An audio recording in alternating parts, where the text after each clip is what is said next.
All right. I got it. All right, so everyone will have to forgive me if this is a little jumpy because I have my single screen today and I am looking for my, all right. So are you all seeing now the big blue background? Okay, and that's all you're seeing. All right. So like Allison said, that this was a poster presentation that I gave a couple of weeks ago back at Visitor Studies. My name is Gretchen Haupt. I'm an evaluation and research associate at the Science Museum of Minnesota in St. Paul, and am also the instrument wrangler for the Science Museum here. So we had an opportunity to do a bit of an unplanned experiment. Due to the pandemic, the COVES institutions were permitted to utilize either an email or an on-site recruitment methodology after many sites opened back up after closing in that spring and summer. And so whereas the on-site sampling had been very rigorously standardized, the sites that opted to rely on email during the pandemic were not provided the similar common recruitment language for survey invitations or sampling strategies for protocols.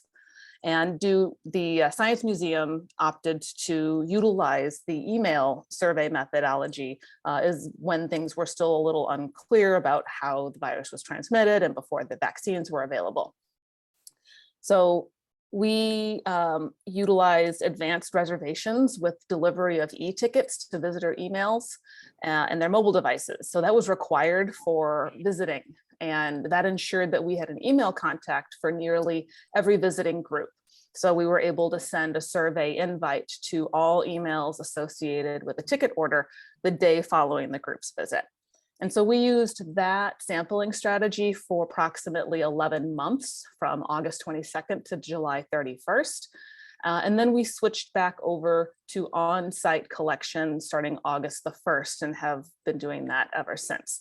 So the data in the following slides and what was presented at the poster is about 11 months on either side of the methodologies, and actually has a very similar N of about 1,300 respondents. So it was a pretty hefty sample size for comparison.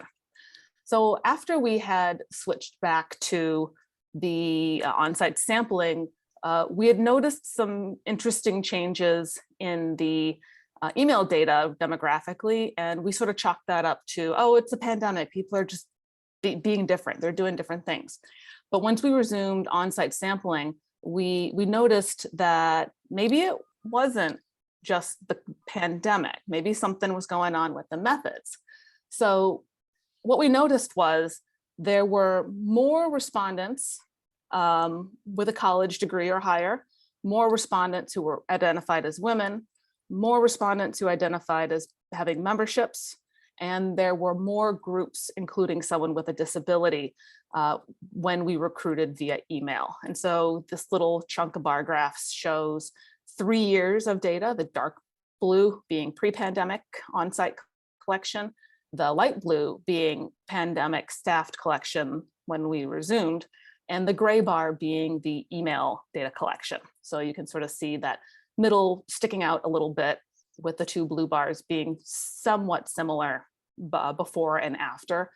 We did notice a decrease in membership overall as people let their memberships lapse during the pandemic. We also noticed fewer adult-only groups, fewer lower income households, fewer BIPOC respondents, and fewer LGBT questioning respondents, and fewer first-time visitors in the email methodology. So similarly, the blue bars are staffed collection and the gray bars are the unstaffed.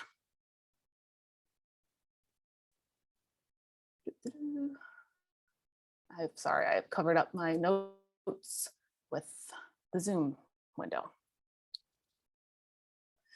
So we were also curious, like, well, that was a lot of time from August to the end of July. Maybe things just changed during that time period.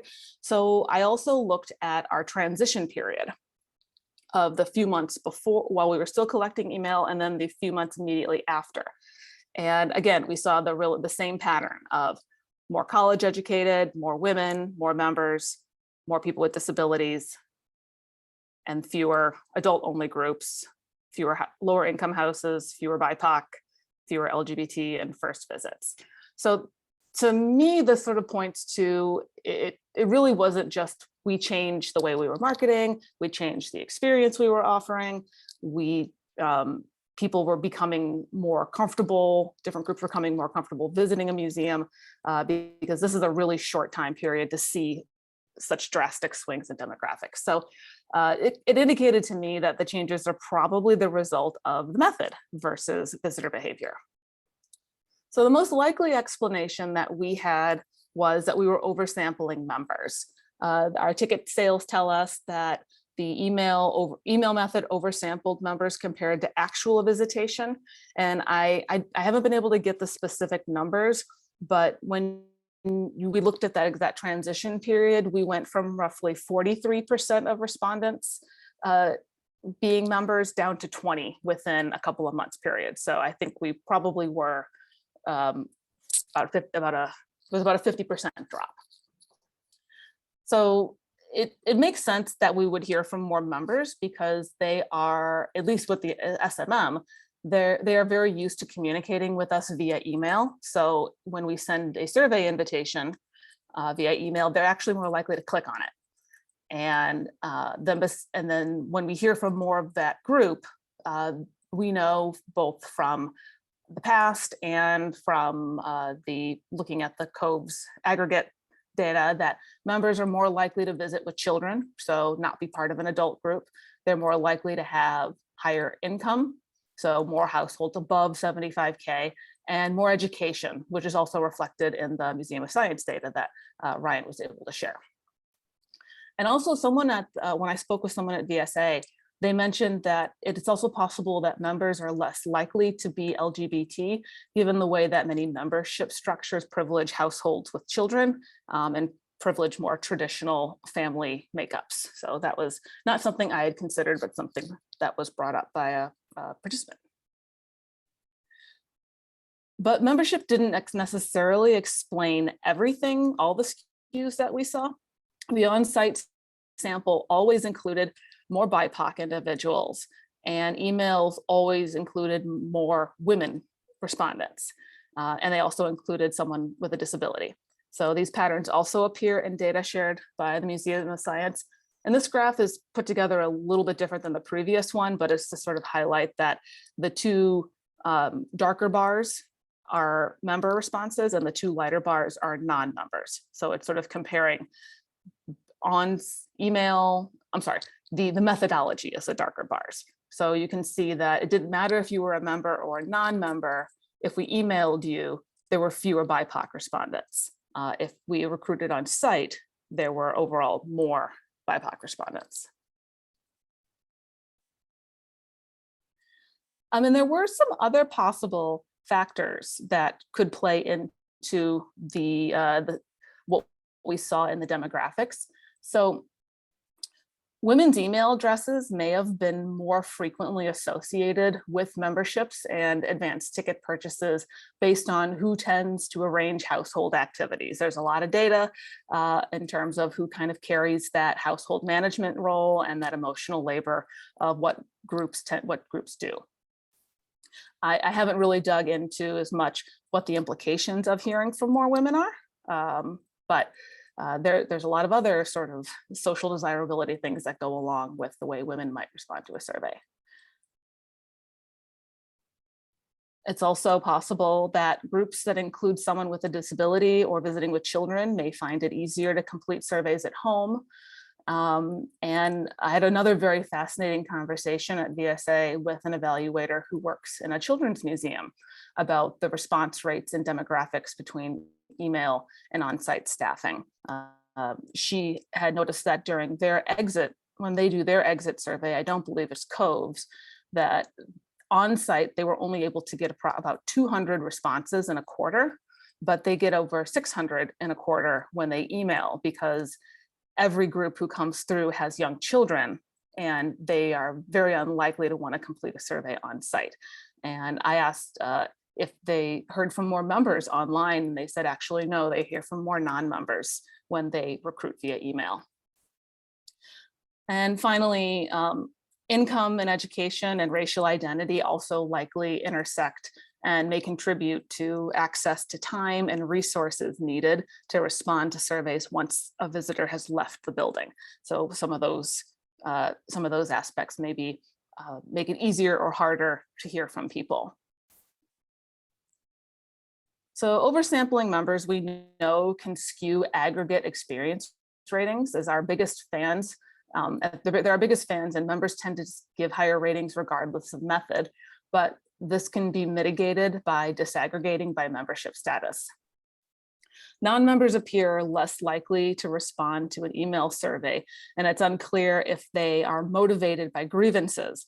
The difference in net promoter scores between members and non-members was much larger with an email sampling, or if it's that they just lack the recency of by filling a survey out after they have visited rather than in the moment, if that recency might be at play. So we know that members often have a deep well of experience to contextualize their visit, even if they are thinking about it later on, whereas non-members don't necessarily have that level of experience to draw on and may be thinking about those things. So either way, what we see is ratings, in these ratings, it may imply that email sampling does not accurately represent broader non-member experiences. On-site sampling is also just generally a more accurate reflection of who is visiting audiences demographically. And finally, it's possible that current on-site sampling processes may disadvantage some populations, those with disabilities, those who have children in their group, and that could be something that might be reviewed in terms of your supporting data collection on site to help with that. So I still had a few lingering questions. I was able to check in with Ryan with the Museum of Science to get insights into, did they see the same data patterns? And I also had an opportunity to talk with Elisa Israel at the St. Louis Science Center, who never changed their methodology. They used the on-site sampling through the duration of their open time during the pandemic and saw no noticeable changes in their demographics. But it's possible that other science museums did or didn't see their demographics change if they changed their methods. I was also curious of, is this the same pattern that we see in art museums? Because we know art museum members are a totally different animal than science museum members. What motivates them to come? What motivates them to buy a membership? And also speaking with people in children's museums who have a different demographic and different supports maybe needed to complete a survey on site. So is a uniform sampling method actually appropriate for all types of organizations? So those are some questions that I heard while I was at VSA at the poster session, and other things that I've just been wondering about. So we can discuss or have questions. So that's what I've got. Thank you, Gretchen. That was fantastic. Feel free to raise your hand or type questions in the chat or comments in the chat, either way.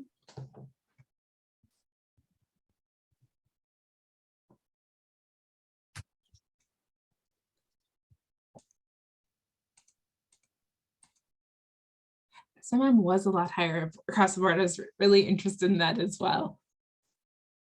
What is different? Hang out at both.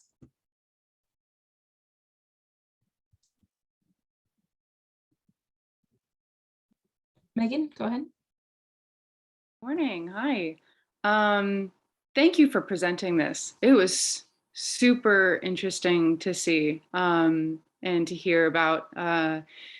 And, you know, at the Exploratorium, we weren't doing email data collection. We were doing QR codes after we reopened.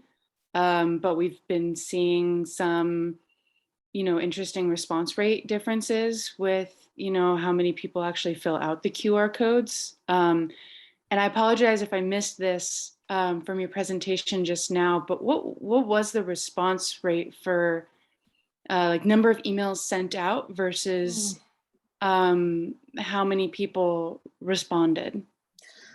So I think we, I'd have to, we did not calculate that. I think it was, we had about 1,300 responses, and the most recent attendance numbers that I saw for that time period was close to 100,000. But this is just one person out of a group, so I'd have to. Yeah, I haven't done the math. I did not share that, but it's probably it's lower. I can tell you that email response rates are lower than in person, since we were able to get a similar number of responses in a similar time period only through collecting 75 minutes every 4 days a week versus sending it to everyone who came. Yeah, that makes sense. And was there any way that you were able to track like when their visit was versus when they ended up filling out the survey? Like, was there a change in that? I did. Yeah, I didn't. That would be a fascinating analysis to do. I would be able to do that with the data exports that we get, because I think we have what their visit, when it was mailed, and then when it was submitted. I don't know if it's necessarily the same as in the past, but usually when we've looked at that, it's been for an email survey invite, it's been within a week that most people respond. All right, that's not too bad. Thank you. And I saw a question in the chat from Cincinnati Art Museum about plan to continue with email while doing on-site surveys. So we've switched entirely to doing on-site recruitment for COVES, but we do use email for some other projects where, especially communicating with educators about programs.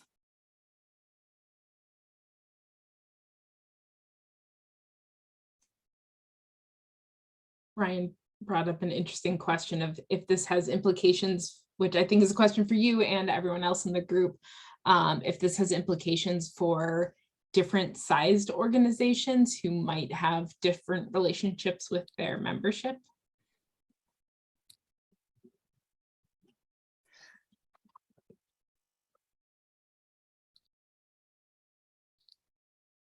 I could see that I could see how it would. I don't have a super strong pulse on membership, and I've only worked at larger organizations, so I don't know if there's a difference. I would love to hear from participants who maybe are at smaller orgs. I'm not familiar with membership relationships at small organizations either.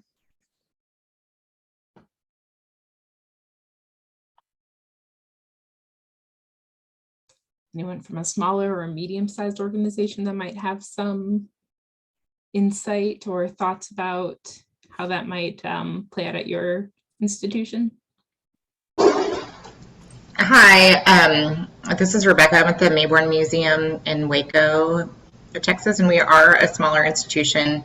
We have not yet returned to in-person data collection. We've just been doing email, but do know that we've had a lot of, it's been mostly members that are responding to the surveys, because that's mostly who we have their email address. We're not doing required online tickets, though some people do purchase them online.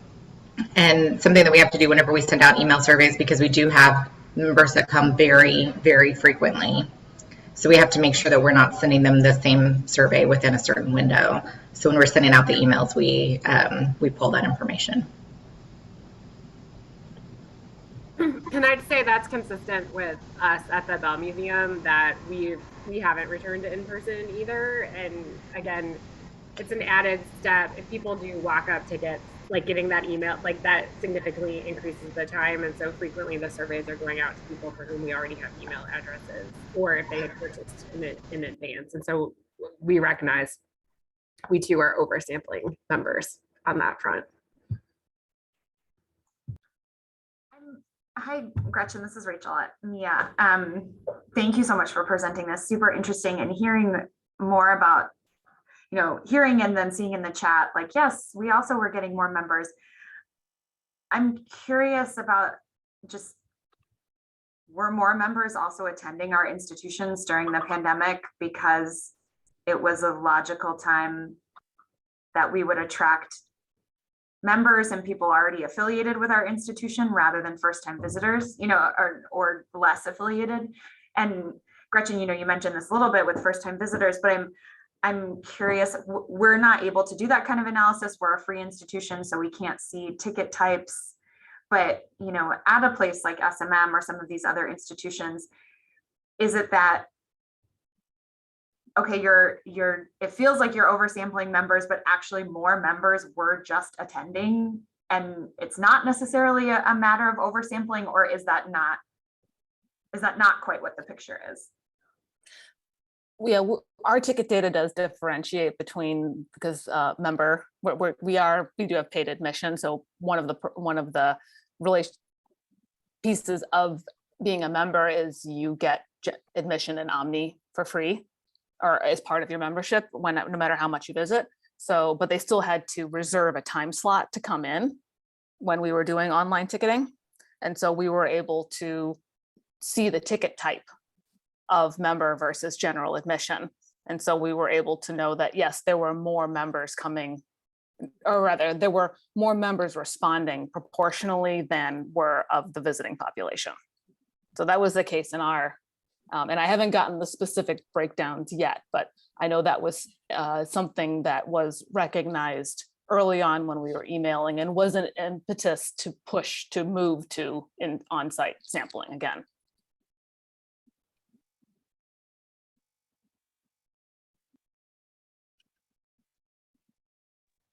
And we do not have a dedicated COVES data collector, but we have dedicated data collection staff, and that's one of the projects that they support. So we have a schedule that people sign up for shifts, and that's one of the projects that they collect on.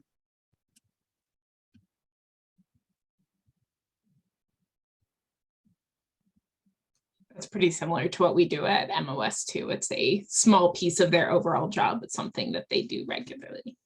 Lauren.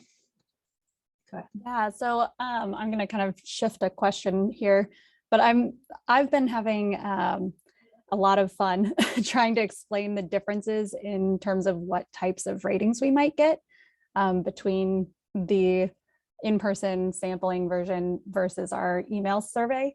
So I kind of went through, I really appreciate this NPS difference that you guys did. And I'm just curious, like, is there any standard, like, are we seeing any patterns in terms of how much differently? It looks like the kind of consistent pattern is you're getting rated lower if you're doing email, which is kind of what I expected. I seem to remember some literature about people being more negative via email. But I'm also just like curious for when we do have things that are not able to be on-site data collection and we have to use email, how do we kind of just give ourselves a little bit of a buffer? Like, we know we're going to be about 5 to 10 points lower on our net promoter score or something like that. I wonder if there's any consistency that you guys have seen.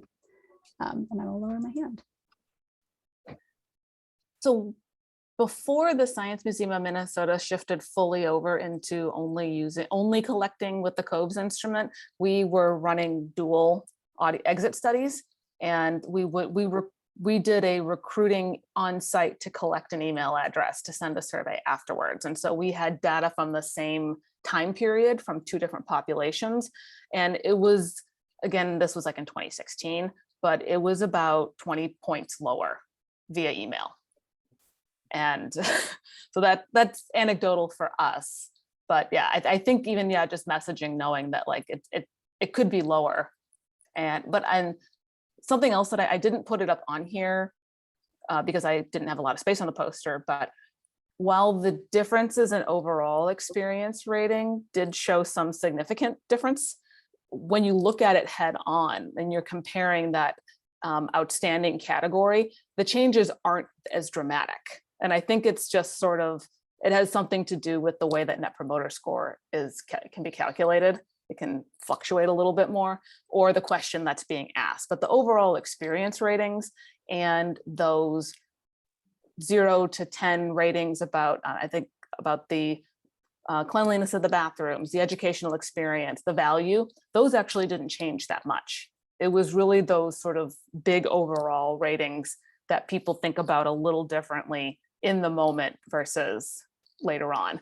And it could be that the people who are bothered to give feedback when they get home had a grudge that they wanted to, or had a grievance they wanted to air, or it could be that you're away from it and the recency of the experience, you've had time to reflect on it. Because I even know where you put the question in the survey itself can impact the ratings, if it's one of the first things or you ask it at the end. That's super helpful. Thanks. Alex, go ahead. Hi, everyone. I'm Alex. I'm at the Mint Museum in Charlotte, North Carolina, and I'm an art museum. And this is really fascinating. I want to step in. Our NPS score is 10 points lower now that we are collecting on site with staff than it was when we were doing an internal. So this is before we were with COVES emailed version. And this kind of gets to what Rachel was saying. And I'm thinking it has to do with just the time period. I think just intuitively, people were maybe very happy to be back in museum spaces. And so we were seeing really high rating. And so these numbers were inflated maybe because of that. And now that we're kind of in this regular flow, things have dropped off. It is so curious that you guys are completely seeing the opposite with the online and on-site as opposed to what we've been seeing. And I just started to dive into our data and comparing it to our online stuff. So yeah, I think I'm definitely going to take what you guys have shared and dig in a little bit more.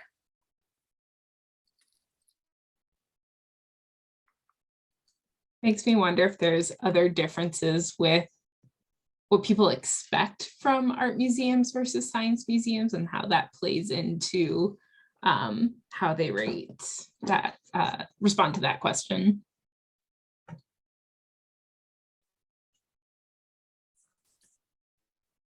Other questions or comments?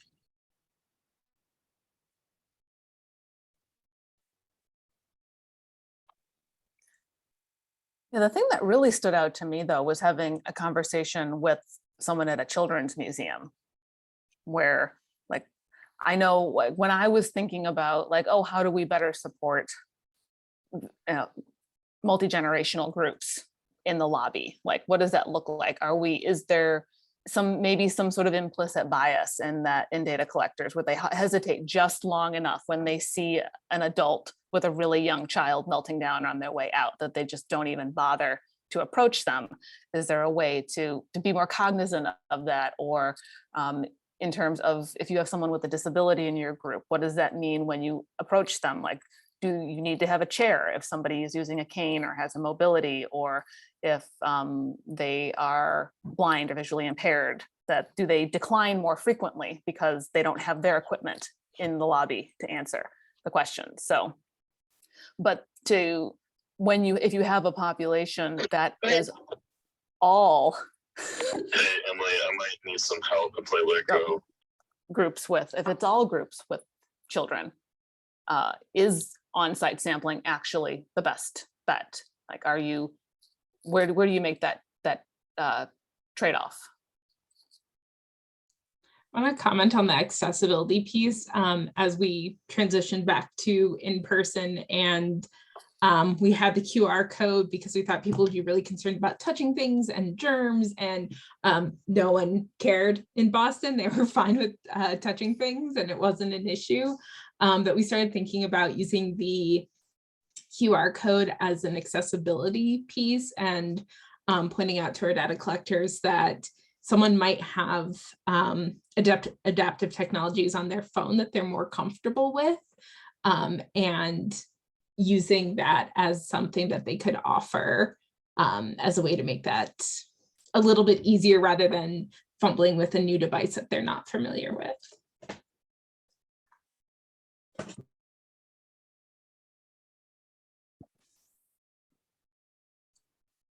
Other thoughts or questions about methods or how people have been approaching that?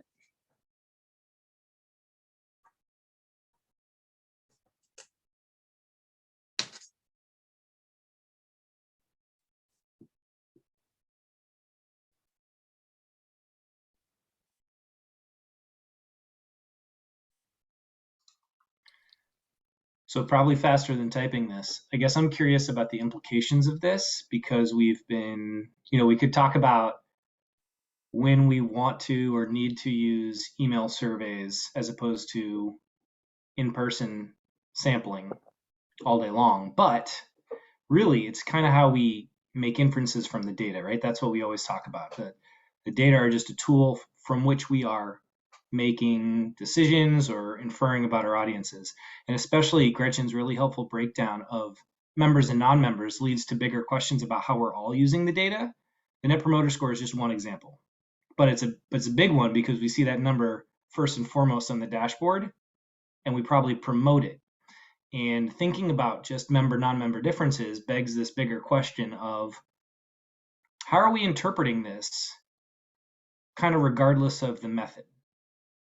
Because we can demonstrate over and over again that there are member, non-member differences. And there have been several questions about, how big the difference is from one method to the next. But if you break it down, the magnitude of the difference between members and non-members was kind of consistent, but all of them shifted. So the question for the bigger group is, how are you all using Net Promoter Score and anything else on there when you use it?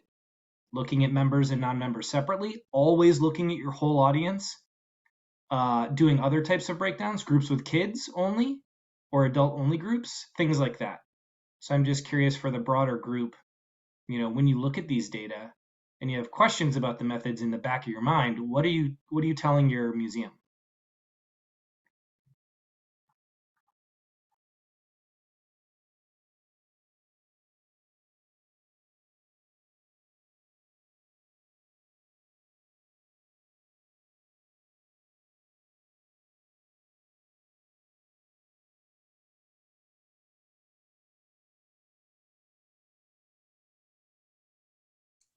Or is Net Promoter Score not something that you are highlighting as often, or there are other data that you are highlighting more commonly?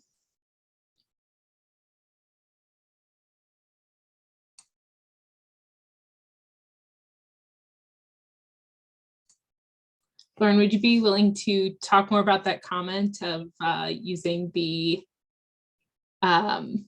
NPS as your word of mouth score? Yeah, so our team was brand new to both the OER and the NPS. So trying to explain why we're collecting overall experience ratings in two different ways was a little bit complicated. And really, I'm not a huge fan of the Net Promoter Score because it's kind of so willy-nilly so often, but I understand why we have it on our survey. So in order to kind of create a more obvious distinction for our team, I started calling it the word of mouth score, because that's kind of what it's actually asking you is, would you recommend it? Would you pass this information along to others to say, do it too? And that helps people kind of, I think, see that clarity of this is measuring something slightly different. And it's just one metric that we're looking at, and our overall experience rating is more about the overall experience. And then something else that we do to kind of simplify what our OER is time after time, because a lot of people like that single number of the NPS, is to condense down our excellent and outstanding ratings. And we call that the E+, so excellent plus score. So that's a way that we kind of keep an eye on our OER with that single number, so that it's a little bit easier to digest for people. So feel free to use as will, or at your will. Thank you. That was a really helpful explanation. Going back to Ryan's question, what kinds of breakouts are people doing, or do you tend to just present the whole sample together?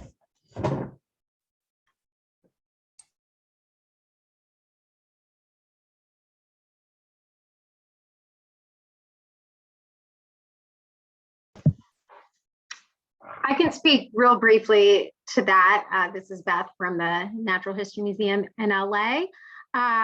In my just kind of monthly standard reports, I always put I've actually been doing the OER visualization for non-members just right below the general, because we always have the assumption that they're going to rate it lower, and it generally shows a tiny effect, but I like to just throw it in there to disprove this big assumption that, you know, members are having a super huge impact on our data. So that's the one that I most always show. And then when I do more periodic, larger reports, I do all sorts of other disaggregations with that.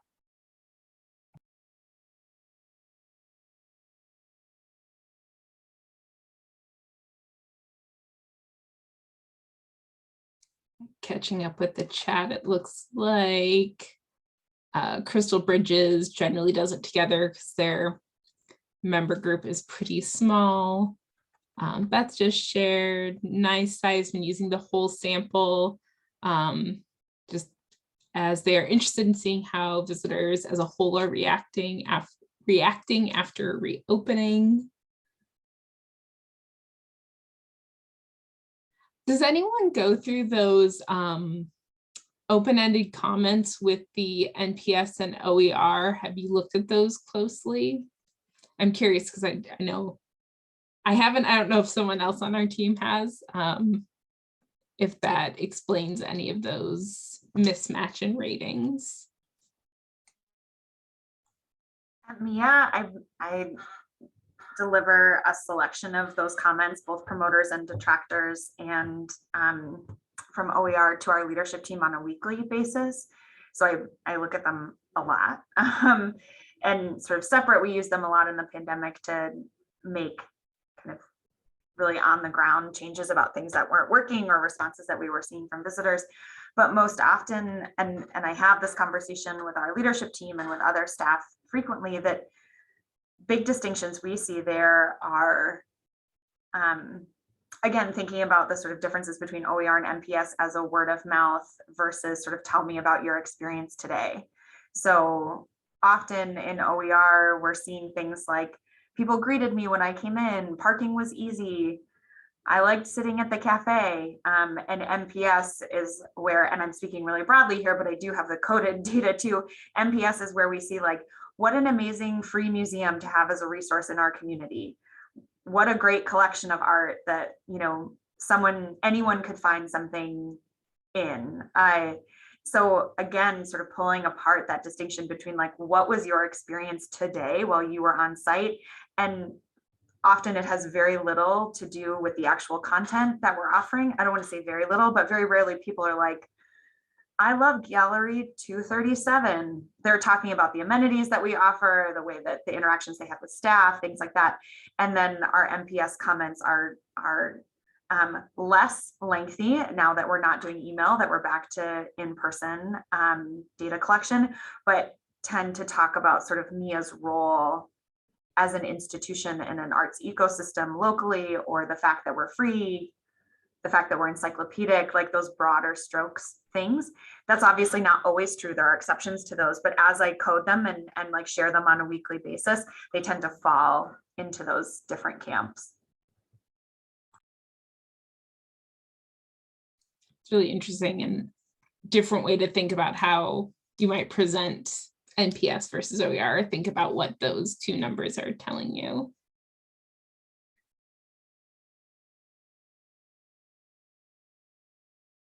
Any other questions or thoughts about subgroupings?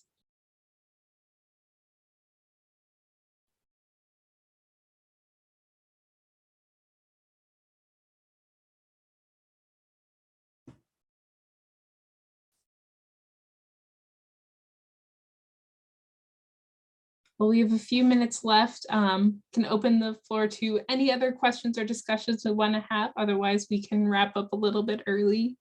It's like there's some more discussion in the chat about comments. Oh, is anyone aggregating or not aggregating COVES with other reviews site like Yelp or Google reviews?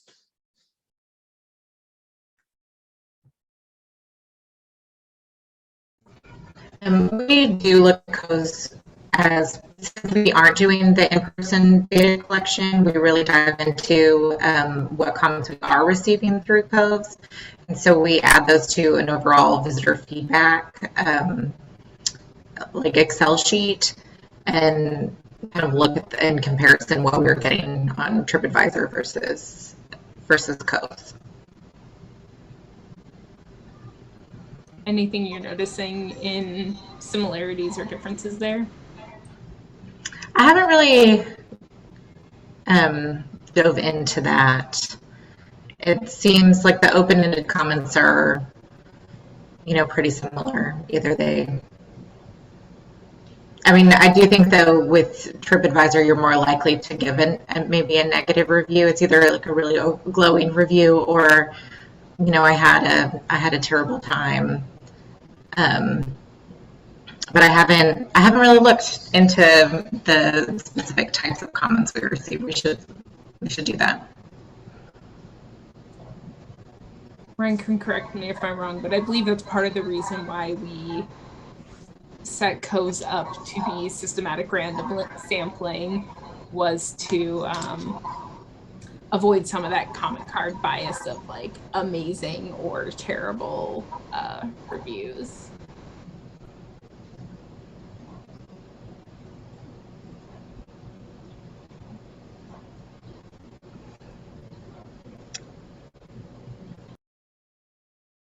Julie, would you be willing to talk about some of the subgroup analyses that have been more or less useful for you when you're doing those annual reports?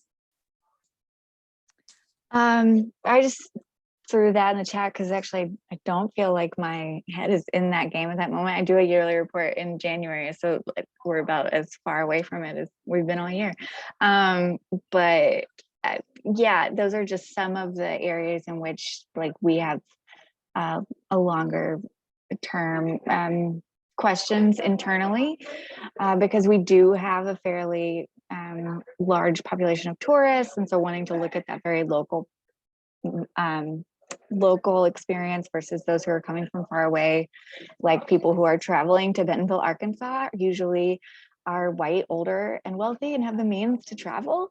So if we're going to see any impact to our efforts to diversify or represent our region in terms of who is coming, it's actually looking at who is coming from our region. So thinking about the local experiences is a thing. And then, we're not a very old museum, thinking about first time repeat visitors, experience of marginalized populations. So those are just some of the things. I probably do a lot more analysis than what actually makes it into the report, and it's to inform other conversations related to the strategic plan as well.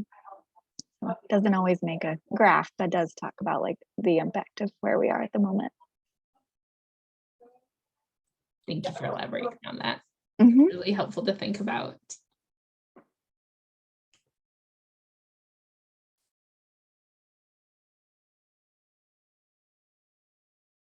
Any other questions or comments?